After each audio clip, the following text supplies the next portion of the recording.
Welcome to the Media Navigators podcast, brought to you by the World Media Group. My name's Belinda Barker and I'm the Chief Executive and your co-host today. I'll also be joined by Jemima Villanueva, who's the Executive Director for EMEA for the Atlantic and one of the board directors of the World Media Group. This podcast series features conversations with a series of media innovators from around the world, covering all aspects of the media industry. Today, we'll be talking to Pip Landers, who is the head of advertising for Madarin Oriental Group. Previous to that, she worked as an account director at Lowe and M&C Saatchi's, both here in Hong Kong and in the UK. So, Madarin Oriental is an amazing global brand. I think most marketeers would be incredibly envious of your job, Pip. But we also know that the travel industry has been hit as hard as pretty much any other during the COVID crisis. So today we're going to be talking about sustaining an amazing brand and how to keep your loyal customers with you in a crisis. So first of all, I'd like to welcome both Pip and Jemima.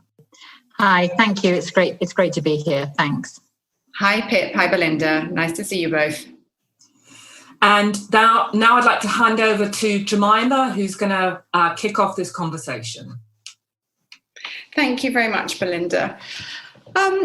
Pip, you and I had a chat about 2 or 3 weeks ago, and some of the subjects that came up were just so fascinating that I pretty much immediately asked you if you would join us on this podcast. So thank you very much for giving us your time this morning. What I found the most fascinating was, as Belinda said, Madarin Oriental Hotel Group is an amazing brand. It has so much brand equity and you spent so many years building up that brand. How do you sustain your brand when travel is currently so limited?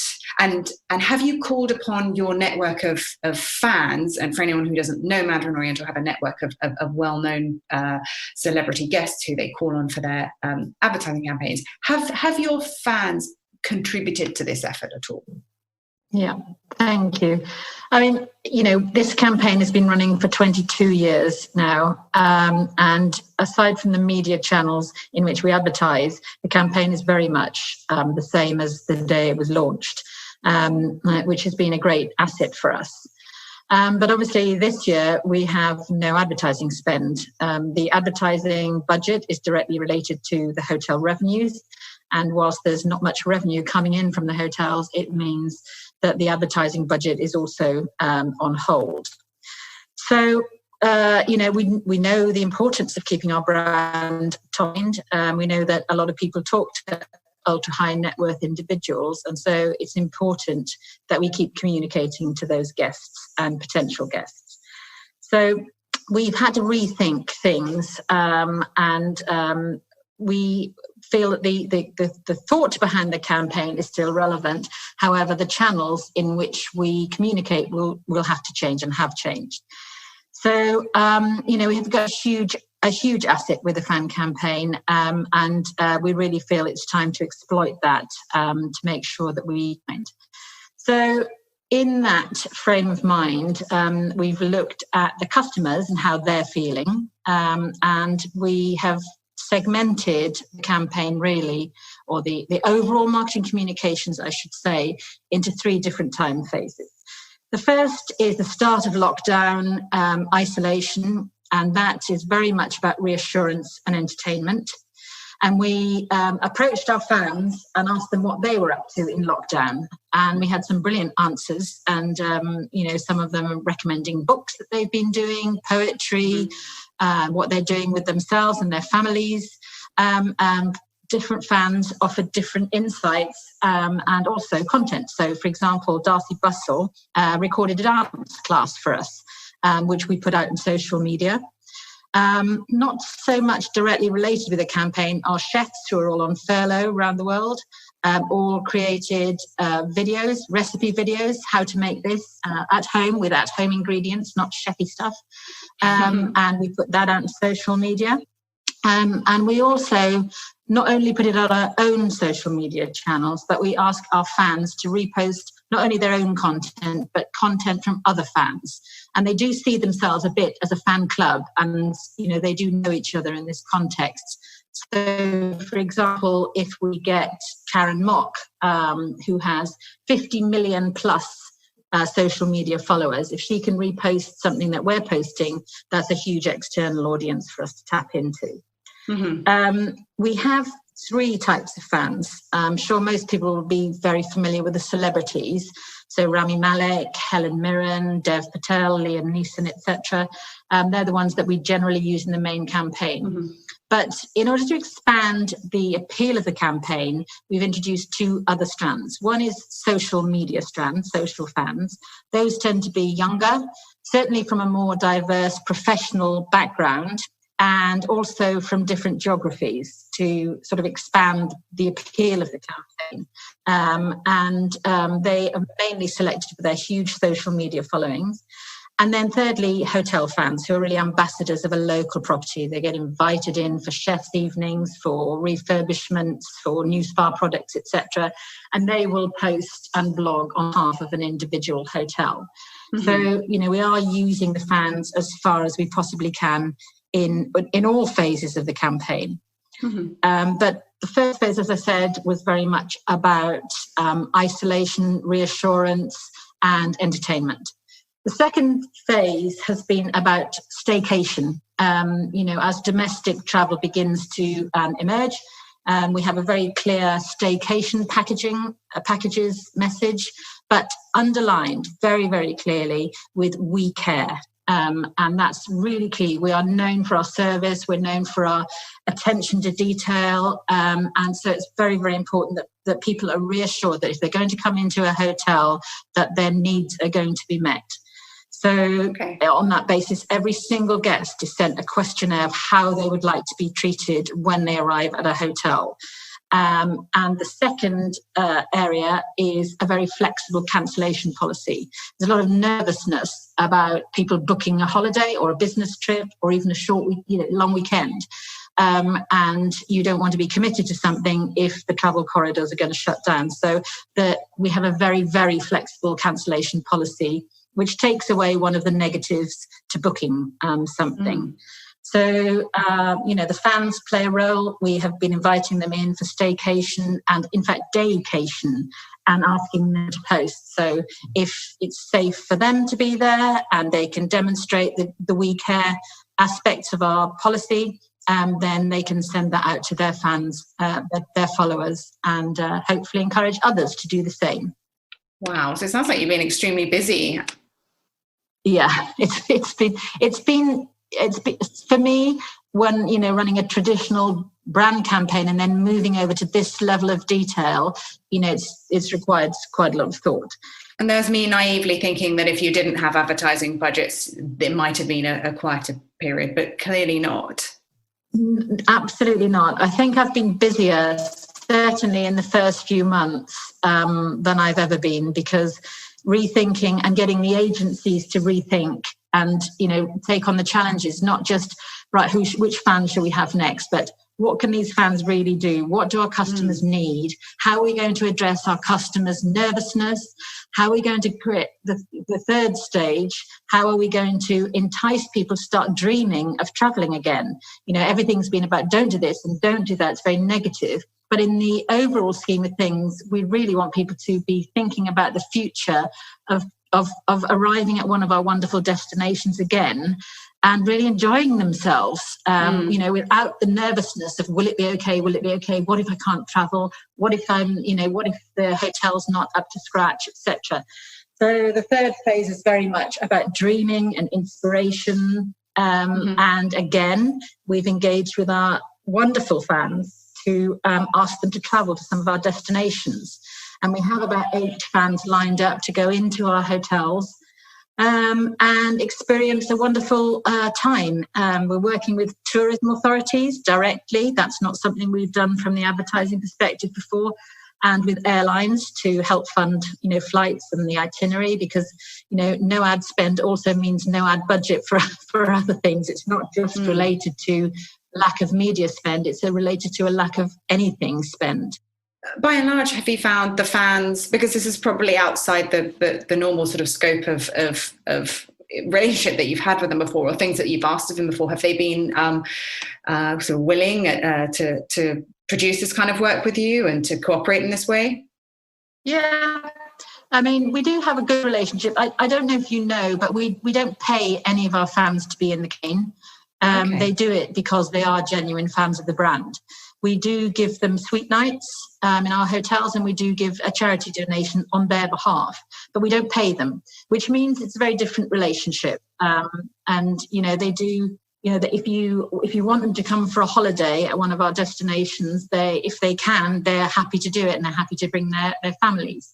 So that's what we sort of started to focus on, getting some fans into our properties and get them to post about enjoying traveling again, which is going to be key for the future, I think, for all tourism brands, be it airlines or hotels or the other areas within the hospitality industry. But we do need people to start thinking, oh yeah, travel, I remember that was really great.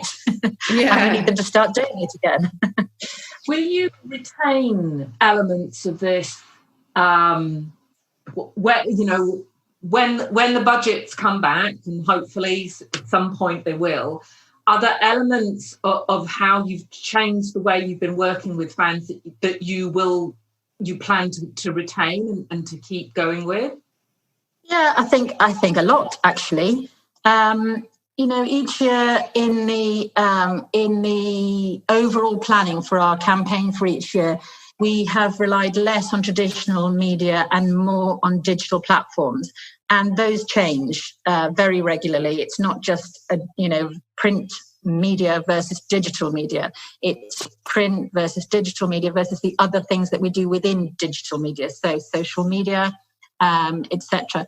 And I think we have learned so much so far from how we've been engaging with our customers and what works and what doesn't, and what people really want to see and what they're not interested in. I think that will always be a bigger part of the campaign from here on in, particularly social media, and particularly in China, which is a huge social media market. They rely on that far more than we do in the Western world. And so, yeah, I think there are a lot of elements that will continue into our future planning. Pip, you were talking about moving more to digital and social, but in terms of digital, will you still be focusing on the trusted journalism brands? Obviously, with being the World Media Group, that is something that is at the heart of what we do. Yeah, absolutely. And I think, we need to our media selection is very much based on the media selections and the readership of our ultra-high net worth individuals. And we will be advertising where they are reading. And particularly whenever there's a global crisis, people rely on trusted sources of journalism. And I think those publications fare better than the newer, less trusted, with less of a history.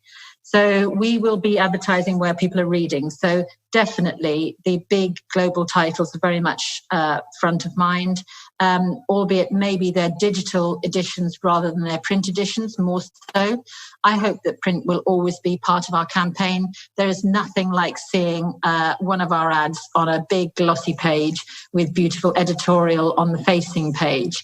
But if our customers are not reading print any longer, then, we won't be advertising there. But we will very much rely on trusted titles to deliver, the good editorial content that our customers want to read. And therefore, that's where our ads will be, where they can see them. That's interesting.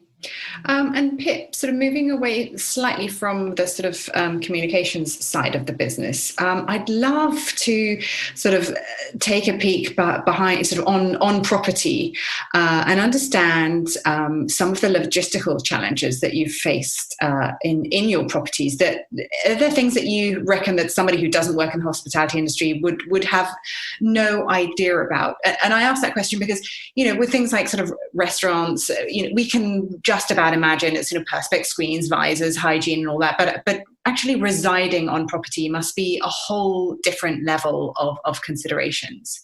What can you tell us about what's going on behind the scenes? Yeah.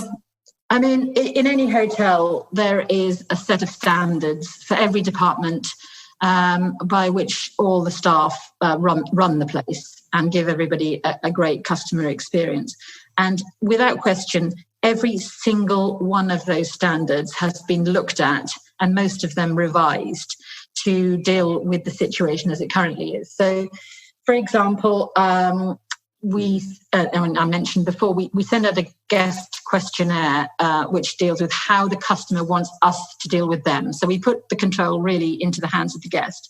But for example, if you arrive in a limo, which a lot of our guests do, if it's one of our limos or even their own car, would you like us to open the door? Would you like us to open the trunk, the boot, and pick out your luggage and carry it into the hotel for you? Would you like us to open the door for you to the hotel? This is even before they've got through the doors of our hotel.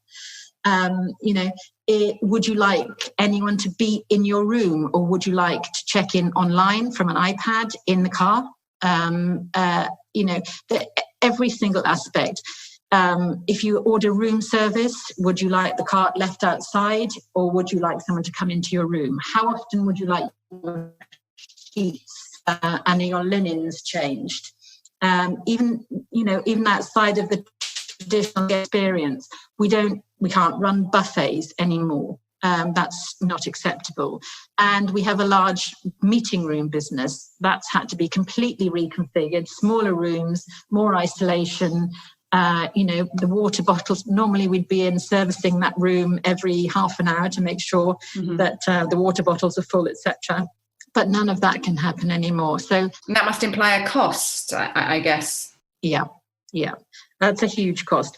But it's one that's a good investment. If our customers don't feel comfortable, they won't come back. So it's really, really key to make that investment and make sure that guests feel comfortable, safe, and ultimately really, and therefore enjoy themselves. We want them to come back and enjoy themselves. We want them to feel that they're still in a Madarin Oriental hotel, not a institution where everything is overly clean, overly sanitized. We want them to feel like they're in a great hotel, and therefore they just must have to trust us. So all these things are in place to ensure that, trust is front and center.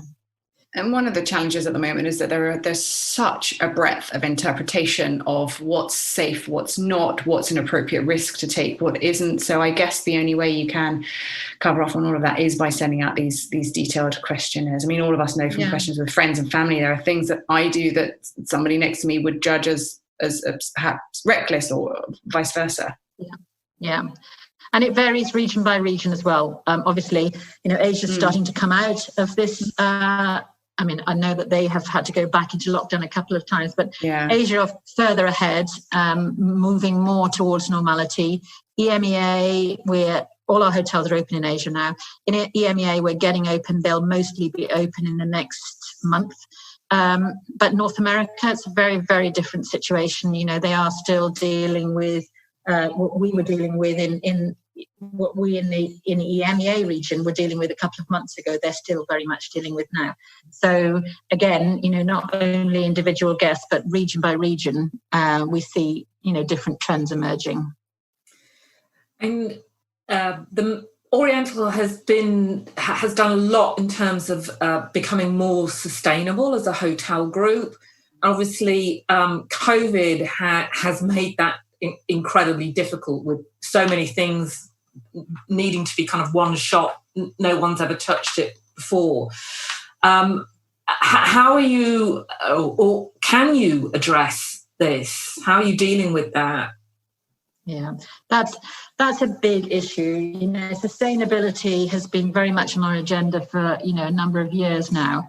The hotel industry has to do better with the carbon footprint, and we've been working towards new standards on this for some time. And one of the biggest ones will be single-shot plastic. That would be water bottles in the room and toiletries in the room primarily, although a number of other things. And we were just at a place where we had announced that we would remove all single shot packaging within the next year. And so each hotel has a water filtration system, reusable bottles. Still, people need to be reassured that it's not a bottle that's been used many times by other people without the proper cleanliness in place. But certainly in this period of time, whilst we're under this COVID threat, then a lot of our sustainability initiatives are sort of on hold. So, for example, some people want their salt and pepper in little sachets still, and some people want their toiletries still in single-shot plastic. But one thing that has been a benefit of some of this downtime is without any guests in the hotel, we have the staff and we have had more opportunity to think about some of the longer term issues and get on with projects on sustainability or any other aspect of running a hotel, and be able to devote some time to those long-term projects which seem to just keep getting pushed back because you're always dealing with the day-to-day, needs of the business. So, pluses and minuses as always. Speaking of pluses and minuses, and to kind of round off this conversation, I wondered if we could ask you on a more personal note, have there been any particular challenges that you've faced during lockdown? I mean, I know you're a mum, so juggling childcare and work. And then on the other side of that, have there been any things that you've really enjoyed or ways of working and living during lockdown that you really hope to retain as we come out of this? Yeah. I think I've had it pretty easy, to be honest, in lockdown. My son's schooling being a primary factor, I did not have to get involved with that. His school did manage his schooling, so that was a huge relief to me because, as you say, not all working mums have had it so easy. Boredom management, not so much. I've had to deal with that a little bit, but. Aside from that, we have massive Wi-Fi issues in the house. You're not used to that when you're used to being in a big office with, unlimited broadband. But aside from that, I think it's been manageable, very manageable. I think I found new ways of working. I've found that it's very easy to work from home with everybody else on Zoom calls and conference calls. I think that will endure. I no longer will feel the need to struggle in for 3-hour commute when we have a rail strike or a tube strike for certain. But I think the one thing I do miss is the office interaction. We have an open plan office. We're very social as a group. And I don't think lunchtime has gone by when I haven't learned something from another department, which is useful and pertinent to the role I do. And that's the thing I feel we're missing, the general swapping of information and sharing of views and ideas that we would get in the office that we're not necessarily getting from home.